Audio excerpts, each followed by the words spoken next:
Right, so it's all going wrong for Benjamin Netanyahu and Israel. It's one of those, oh dear, how sad, never mind moments, as their aid distribution operation, supposedly led by the newly formed Swiss-based US-run Gaza Humanitarian Foundation, which has actually turned out to be a Mossad-financed Israeli entity not there to provide aid at all, but merely give the facade of doing so, becoming known not so much for feeding people, but for eliminating them instead, so much so that the US envoy who was supposedly behind this scheme has become synonymous with the horrific scenes observed, them having now been nicknamed Witkoff Massacres, underlining just how lethal Israel's version of handing out aid has become.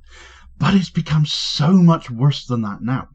You see, not only have the GHF not been providing the aid they're supposed to be, but it seems there's been a data collection exercise going on as well, potentially endangering so many more people not even there to collect aid. There have been further resignations from the scheme, rendering it reputationally all the more damaged. There's been one new appointment, which has actually made matters even worse, and that was right before the scheme has had to shut down for 2 days, as it's emerged that less than 80% of the aid passed by Israel to be sent in had actually been arriving at the distribution centres. Well, where was that going? Was it being thieved? Well, one Israeli parliamentarian certainly thinks so, and he's accused Benjamin Netanyahu himself of being directly involved by arming what he's referred to as ISIS in Gaza. Right, so the collapse of the Gaza Humanitarian Foundation, the GHF, as a credible aid delivery operation has not surprised many, since it took just a few days to be revealed to be nothing more than a front for Israeli interests. The grim reality for Palestinians trapped under siege in Gaza, as this has been, whilst also revealing to the world the disturbing extent to which aid itself has been consistently weaponised by Israel through this project. The deaths of over 100 starving civilians at aid distribution centres over the last 8 days, the abrupt resignation, of course, of GHF's founding CEO Jake Wood on the day the supposed aid distribution launched, citing that the GHF's method of aid delivery was a crime against humanity and he couldn't be seen to be associated with it, and the increasing accusations aimed at Israeli Prime Minister Benjamin Netanyahu's direct involvement in aid theft have turned the so-called humanitarian mission into a scandal of epic proportions, now blowing up rightfully in Israel's face. Therefore, the GHF is not just a logistical failure from an aid perspective. Arguably, its bigger role is what has come out since, that it is a deliberate tool of political manipulation, population control, and mass deception. Despite grand claims from Israeli officials and GHF representatives that aid is reaching civilians without incident, reports, not to mention video footage, the camera doesn't lie, from multiple outlets have painted a vastly different picture. Israeli forces have to date killed 102 Palestinians at or near GHF aid distribution sites since the programme began.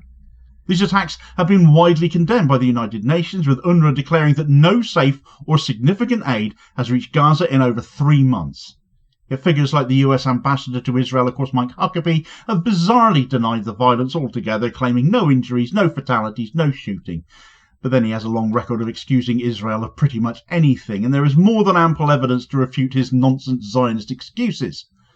The deliberate contradiction between observable reality and official statements is, of course, a critical aspect of the entire deception.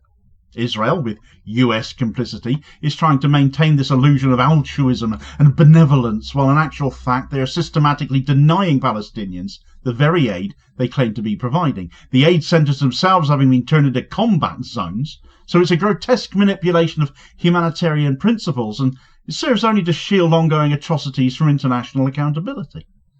The resignation of that CEO Jake Wood on the very day of its launch was the first public signal that something was fundamentally wrong with the organisation. But not to keep a genocidal entity down, he's now been replaced. In his place, the board have appointed a chap called Johnny Moore, a known Christian evangelical and a staunch Zionist with a history of anti-Palestinian rhetoric. What a wonderful person to put in charge of an aid scheme to help Palestinians run by Israel then. They're not even hiding the scam anymore, it seems. Evangelical Christianity and Zionism have long gone hand in hand with each other, the former often framing support for Israel as divinely ordained, very much the way Israel likes it, of course, and Palestinian suffering is collateral damage to fit an absurd biblical narrative. The alliance between American evangelicals and the Israeli right wing has long fueled US foreign policy in the Middle East, so by installing Moore at the helm, The GHF is now openly aligning itself with a worldview that sees the Palestinians not at all as a humanitarian concern, but as obstacles to a prophesized natural order. Quite mad. It's not humanitarianism, it's theocratic imperialism, all dressed up as an NGO. Beyond physical violence, there's also a sinister ulterior motive going on at the aid distribution centres. The GHF have reportedly been collecting biometric and location-based data from Palestinians at aid distribution sites. This data is being used by the IDF to, well, in their words, better understand population movement and density. In other words, knowing where people are moving around and how many there are. So it's basically a euphemism for surveillance and targeting then. Why else would the IDF require that specific information from civilians already suffering from displacement, starvation and trauma? The answer, of course, lies in control. Data can guide military operations, inform targeted strikes and manage crowd behaviour. So what we end up with is a form of digital colonialism. By turning aid sites into baited traps where desperation becomes an opportunity for Israel for further subjugation. Rather than offering aid, the aid centres themselves become execution grounds and intelligence gathering hubs.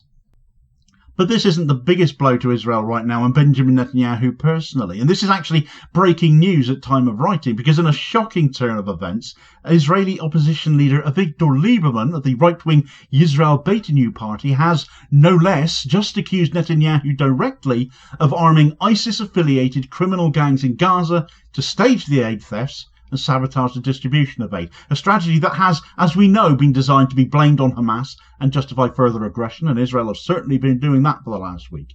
An excerpt from the Cradle on this reads, Israeli politician Avigdor Lieberman has exposed that Prime Minister Benjamin Netanyahu ordered the transfer of weapons to armed gangs in Gaza affiliated with ISIS in an effort to loot humanitarian aid and counterbalance Hamas. Speaking to Israeli public broadcaster Kan, the Yisrael Beitenu party leader claimed the move was carried out without cabinet approval. Lieberman added that it was unclear whether the Israeli army's chief of staff was even informed, warning that the weapons could eventually be turned against Israel. The explosive accusations raises serious concerns over Netanyahu's wartime decision-making and internal oversight. So this is pretty big. Never before has a high-ranking Israeli figure so directly implicated the Prime Minister in actions tantamount to war crimes. Foreign and independent media have, of course, been corroborating these claims already. I've certainly covered this claim that ISIS elements are being armed by Israel in several videos over the last week or so, uncovering a network of state-backed militias that intercept aid and violently suppress distribution efforts in Gaza, all whilst Netanyahu and his government blame Hamas for it, for all the aid interference. The evidence increasingly now pointing to Netanyahu himself orchestrating that chaos, and now it's been repeated by another party leader in the Knesset. Starvation is not a byproduct of war in Gaza. It's a deliberate strategy. It is weaponized. And this was just another example of Netanyahu's depravity and the depths he will stoop to. Israel's control over aid entry and distribution ensures that even pre-cleared shipments often do not reach their destination. It is also being reported that of the aid destined for the GHF distribution centres, less than 80% of that aid is actually delivered to civilians now. The rest is missing, either stolen or destroyed. There can't be any other reason for that, given that Israel are the ones who are literally letting the aid in. The humanitarian toll is devastating. Imagine images and testimonies from aid seekers depict scenes of utter desperation. Families walk for miles only to be met with gunfire. Children too weak to stand, wait for food that never arrives. One of the key logistical partners of the GHF has been the Boston Consulting Group, the BCG, prestigious US management firm. We know the sort of thing, don't we? However, amidst all the rising criticism and all the mounting death toll, and besides the appointment of evangelist Johnny Moore as well, the BCG have now withdrawn from the project too, citing ethical concerns and operational failures. Boston Consulting Group, BCG, the US firm that helped design and run the infamous Gaza Humanitarian Foundation's GHF aid delivery operations, which has killed dozens of starving civilians, has withdrawn its team from the project and terminated its contract, reported the Washington Post. A senior partner has also been placed on leave pending an internal review. The move comes as criticism intensifies over Israel's targeting of US-backed so-called aid distribution centres in Gaza. According to Gaza's government media office, Israeli forces have turned these centres into mass death traps, killing 102 and injuring 490 starving civilians in just 8 days. On Tuesday alone, a new massacre near a Rafah aid hub killed 27 civilians and wounded over 90. Their exit lends further credibility to claims that the GHF is not a legitimate humanitarian body, but it's a political smokescreen with deadly consequences. Corporate exits of this nature are rare, and they're significant when they do happen, because if there's money to be made, generally that is where they are, and that is where they're going to stay.